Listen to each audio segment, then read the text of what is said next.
This class opener is kind of a review from 7.1, but then again, it does lead into today's section 7.2. They want us to find the output for the input of 0 on the following exponential functions. So just for funsies here, is this a growth or a decay on number 1? Growth. The b is greater than 1, so it's growth. Number 2, growth or decay? Decay because it's less than 1. Number 3, growth. Growth because the fraction is greater than 1. Growth. But what they want us to do, bless you, what they want us to do is to actually find the output for the given input 0. So a good way to notate that would be in a coordinate. So on number 1, when I plug in 0 for x, what would my output be when I put a 0 right here? What's my output? 1, that's right.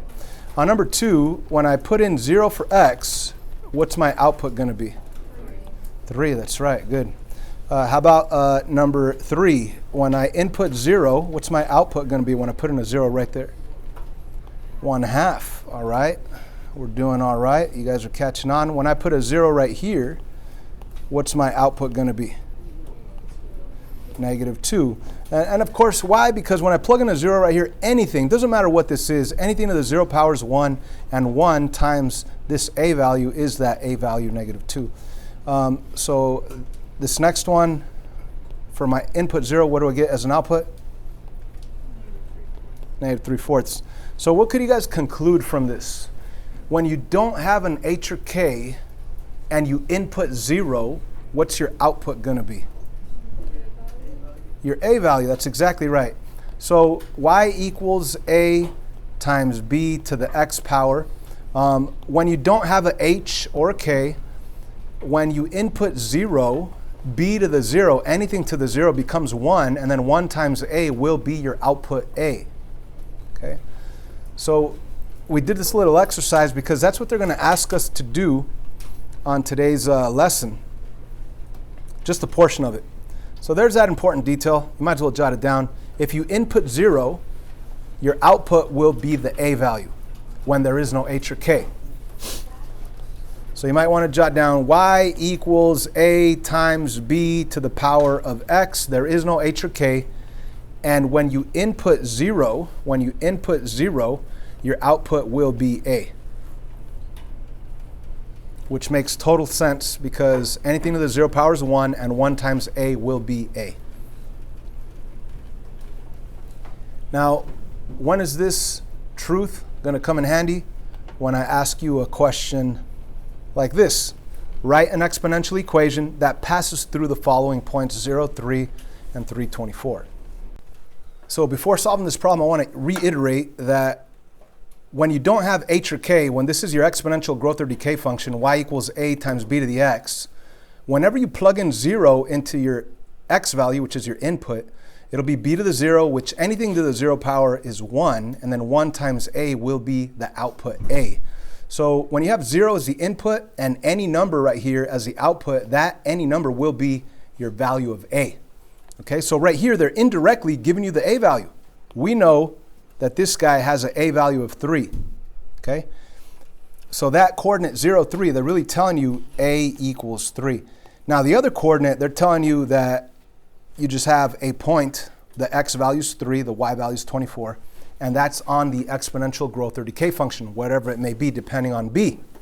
So we want to write this, but in order to write that equation, you need the a, which we know is 3, and you need the b, which we don't know. So in math, you always take what they give you to find out what you don't know. So what do they give us? They give us an a value. They also give us an x value, which is 3, and also a y value, which is 24.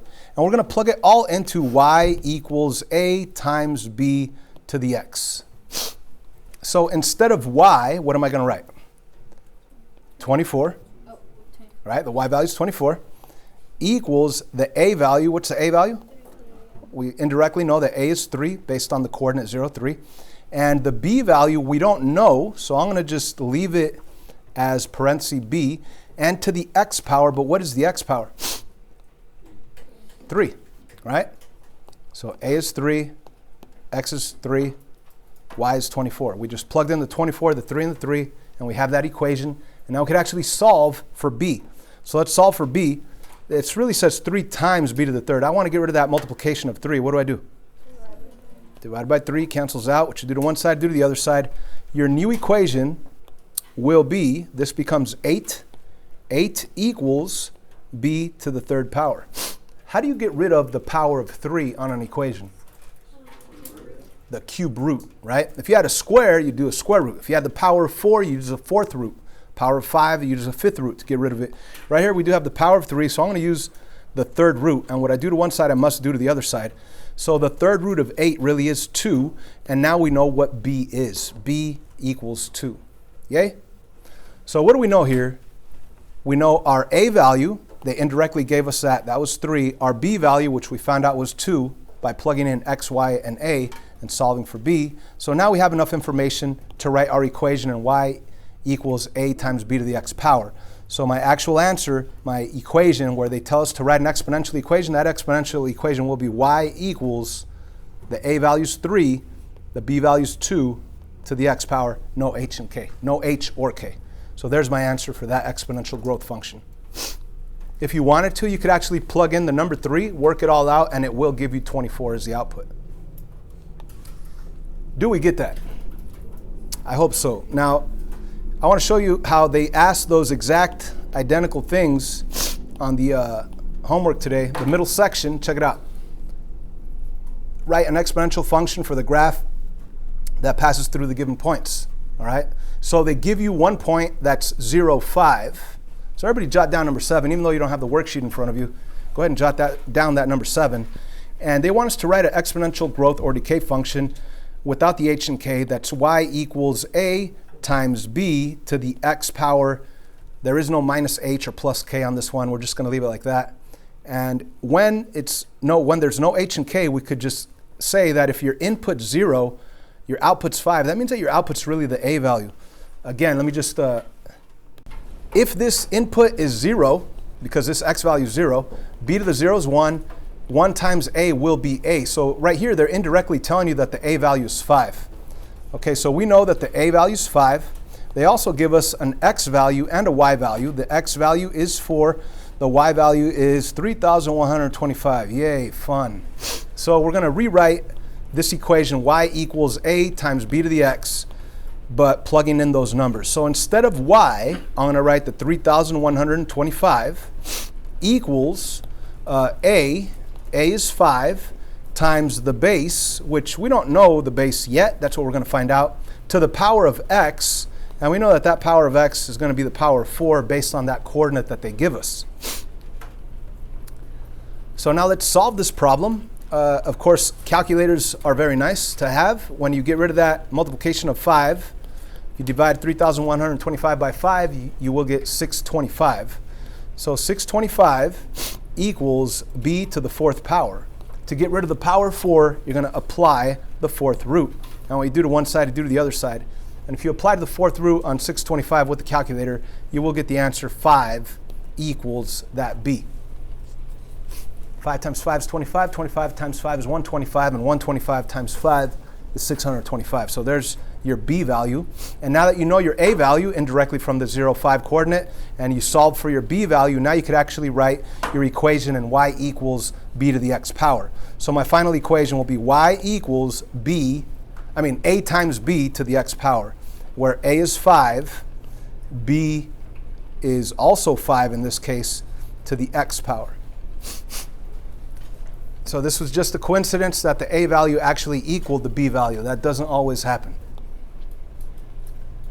But that's actually part of our lesson. But it's not the main part of our lesson. Let's jump to the main part of our lesson, all right? You see, there's only 7, 8, 9, and 10 where they give you coordinates and they want you to write the equation. But the rest of these are solving equations. And what kind of equations are they? They are exponential equations. So how about this? Let's jot this down. Title, note 7.2, solving exponential equations.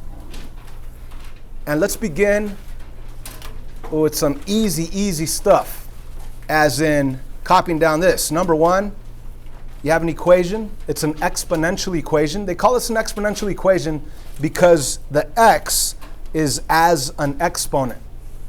And you don't want x as an exponent. You just want x to be x. You don't want it to be the power of x. You just want x. But go ahead and jot down that simple equation right there. And logically, 2 to what power will be 2 to the 5th power? Let me repeat that. 2 to what power will be 2 to the 5th power? 5th. 5, right? Duh, right? So what number does this have to be in order for this to be equal to 2 to the 5th? It has to be 5, right? Why would I make you write that down? Because I want you to visually see that when you have the same base, you have a 2 right here and a 2 right there, you could just scratch them out, disappear, disappear, and the exponent x will come down, the equal sign comes down, that exponent comes down, and you have an equation now, x equals 5. Actually, you have the answer, x equals 5. So whenever you have the same base on both sides of your equation, you can just scratch them out and the powers come down.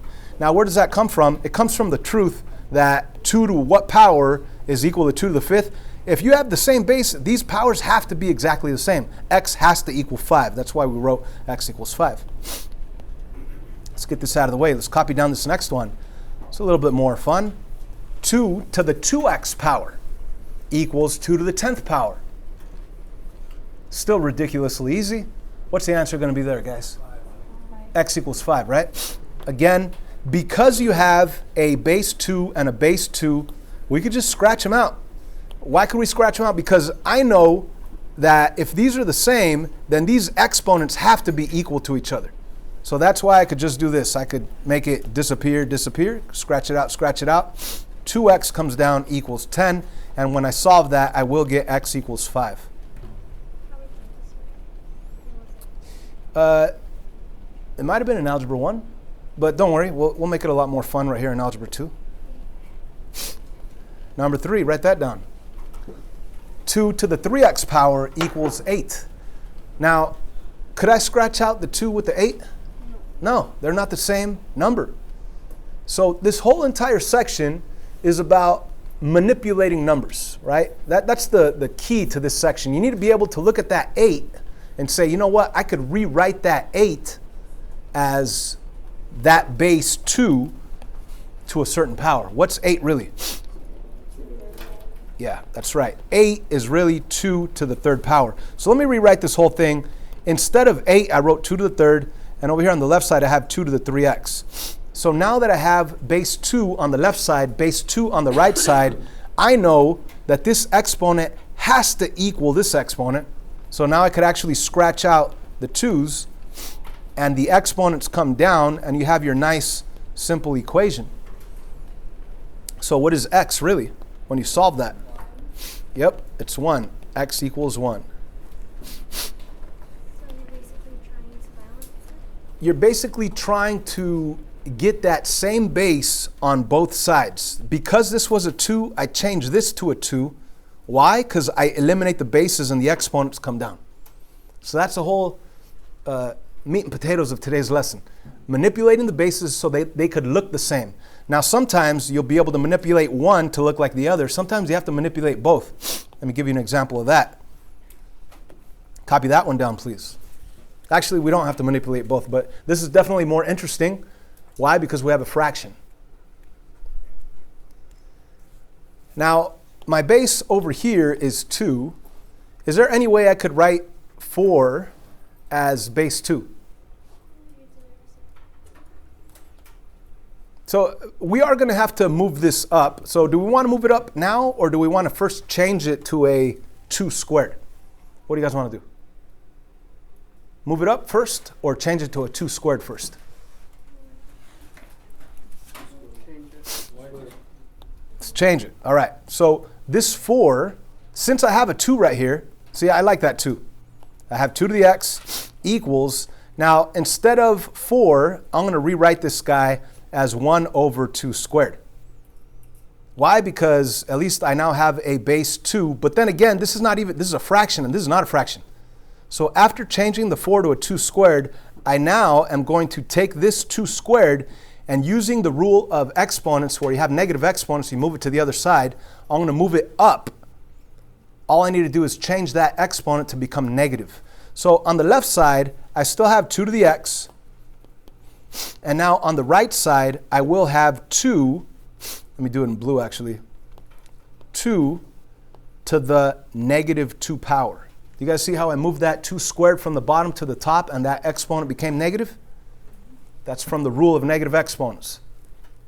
Now that I have the same base, what could I do with those 2's? Cross them out. What's my answer going to be? X equals negative 2. The exponent came down, the exponent came down, x equals negative 2. There's your answer. And that makes total sense. If you plug in negative 2 right here, 2 to the negative 2 on a calculator will be 0.25, and this is also 0.25. Or you'd plug in the negative 2, move it down to the other side, it would become 1/4 if you simplify. Let's do one more of these. Please copy down this one right here. 4 to the 2x power equals 8 to the x minus 3 power.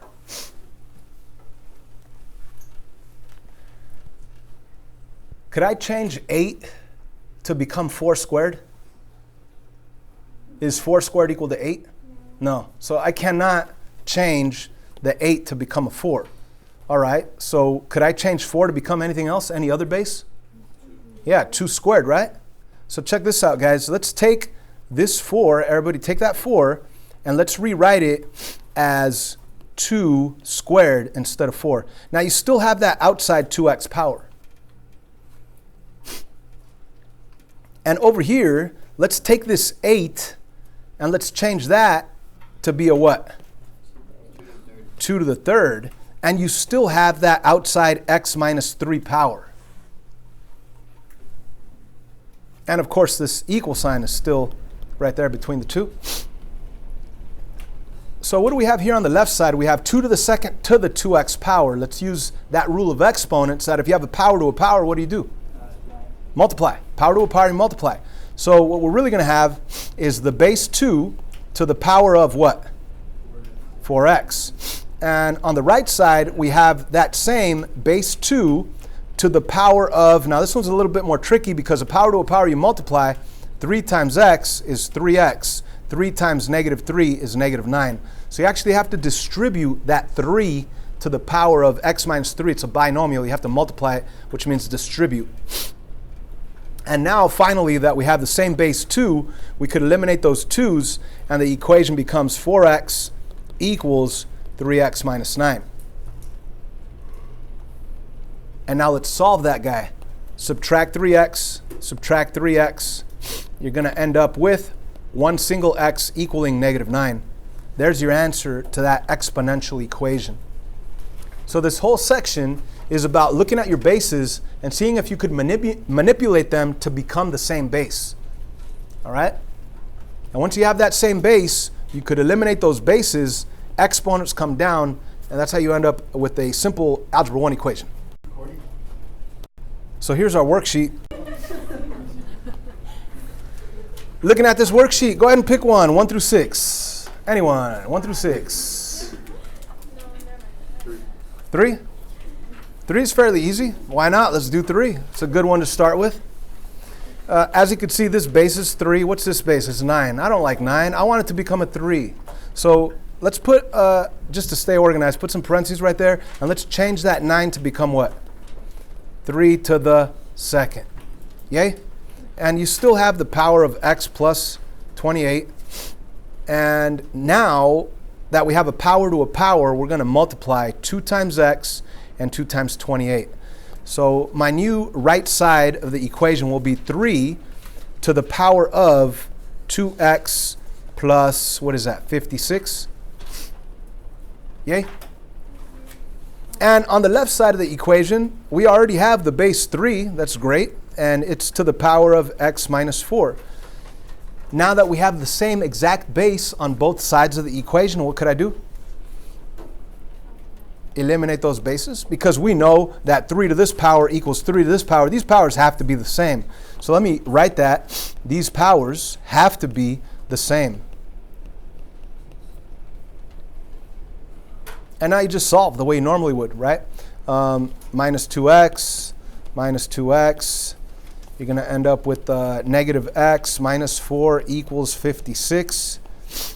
Plus 4 you end up with negative x equaling 60. Final step will be to divide both sides by -1. X equals negative 60. There's your answer for number 3. That's a good one to start with. There's other ones that are way more fun. Pick one. Number 2, that's more fun. Now, check this out. The many roads to the same place. If I wanted to, I could change this 8 to become 2 to the 3, right? And I could change this 64 to become 2 to the, I think, 6th power or 7th power. But it's easier to keep the 8 and change this to an 8 squared, right? So if you could change one to look like the other, go for it. I see the base 8 here. I know that 64 is really 8 to the 2nd power. So I might as well change that. Change this 64 to be an 8 to the 2nd power. So I really have 1 over 8 to the 2nd power. And it's still to the 0.5x minus 3. And I don't want the fraction there, so I'm going to take the 8 squared and move it up. And when you move it up, exponent signs change. So when you move it up, you're going to end up with 8 to the negative 2 power. And it's still to the 0.5x minus 3. Are you with me? Okay. So what do I do when you have a power to a power? Multiply. So take that negative 2, multiply it by 0.5x.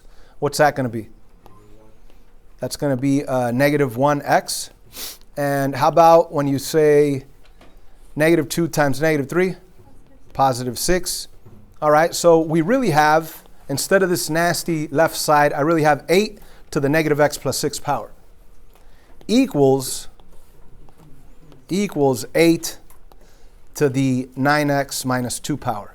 And now that we have the same base 8 on the left side, base 8 on the right side, I could eliminate those, and I'll have a nice, beautiful, simple equation that reads negative x plus 6 equals 9x minus 2. And then you get rid of the 9x on the left side, move it to, on the right side, move it to the left side. You will end up with negative 10x plus 6 equaling negative 2. Subtract 6, you're going to end up with negative 10x equaling negative 8.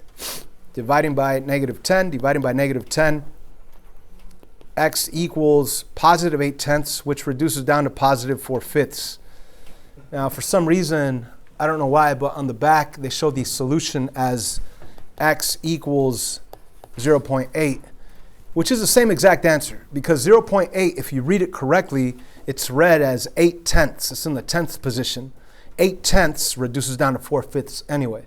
So they're both the right answer, just depends if it's written as a decimal or as a fraction. I prefer fraction, so your answer is x equals 4/5 right there. Now, we do have the middle section that they give you 2 points, and based on our class opener, we should remember that when you look at y equals a times b to the x power, when you input 0 for x, anything to the 0 power is 1, which means that your output will be a. So right here, your input 0, your output is the a value. So indirectly, they're telling you that your a value is 3/4. And they also tell you that your exponential growth or decay function passes through this x value of 2 and this y value of 36.75. So the x value is 2, the y value is 36.75. So I'm not going to do this whole problem because we've already done 2 of them. I want you guys to practice. I will set it up for you. The y value is really 36.75. It equals your a value, which is 3/4, times your b value, which you don't know yet. So let me put right here my b, to the power of x. And my x value is 2. So that's the equation that you're going to be solving. You're going to multiply by 4, divide by 3, square root. You get your answer for b. You'll be able to write your equation. Now, the final part, the second half, is solving exponential inequalities, which is the same exact thing. The only difference is that if you ever multiply or divide by a negative on your last step, you flip that inequality symbol. You don't believe me? Pick one. 13 through 18. Which one? 18, 15? I don't know. 15? 15 looks good. Because when I look at 15, could I change 64 to become 16 to the, let's guess, 16 to the second? Is 16 to the second 64? Heck no, right? So I cannot change this to become a 16. I can't. So let's change both of them to something. I could change this to become 8 squared. No, not 8 squared. 4 squared, right? And 64, I could change it to become 4 to a certain power. So you got to look at both. That's the trick on today's, or the challenging part of today's lesson. Looking at your numbers and seeing how they could be rewritten as a number, as a same base to a certain power. So 16, we're going to rewrite that as 4 squared. So you really have 1 over 4 squared. And we're going to take this 4 squared and move it up. That way it becomes 4 to the negative 2 power. And of course, it still has the exponent 3x minus 4. Now we do have an inequality here that's less than or equal to. And since I changed it to become base 4, I would like to change this to become base 4. So 4 to what power is 64? 4 to the third power is 64. And it's still to the x minus 1 power. So I've manipulated both 16 and 64 to look like 4 to a certain power. Now that I have the same base, I could eliminate the bases. But before eliminating bases, since I have a power to a power, I might as well distribute on both. So I will end up with 4 to the power of negative 2 times 3x, that's negative 6x. Negative 2 times negative 4 is positive 8. And it is less than or equal to the same base 4. Distribute over here. 3 times x is 3x. 3 times negative 1 is negative 3. Now that you have that same base 4 on both sides, you could eliminate the base 4 and have a nice simple inequality with those exponents. So you're going to have negative 6x plus 8 is less than or equal to 3x minus 3. Let's move the x's to the left side by subtracting 3x. You will end up with negative 9x plus 8 is less than or equal to negative 3. Final step, or final 2 steps. Subtract 8, subtract 8. You're going to end up with negative 9x is less than or equal to negative 11. Final step will be to do what? Divide by a negative 9. So once again, when you're solving an inequality, if you ever multiply or divide by a negative on your last step, you must flip the inequality symbol. And negative divided by negative is simply positive. I think they left it as a fraction, 11/9. They might have changed it to a mixed number, 1 and 2/9, or maybe they changed it to a decimal, but I believe that's how they left it. X is greater than or equal to 11/9. So that's what we're doing on this entire worksheet. It's all about manipulating those bases to become the same base. That way you could eliminate the bases and you get a nice simple equation or inequality from your exponents once those bases are the same. We're doing 1 through 18 all. You have the rest of the period to do them. Good luck.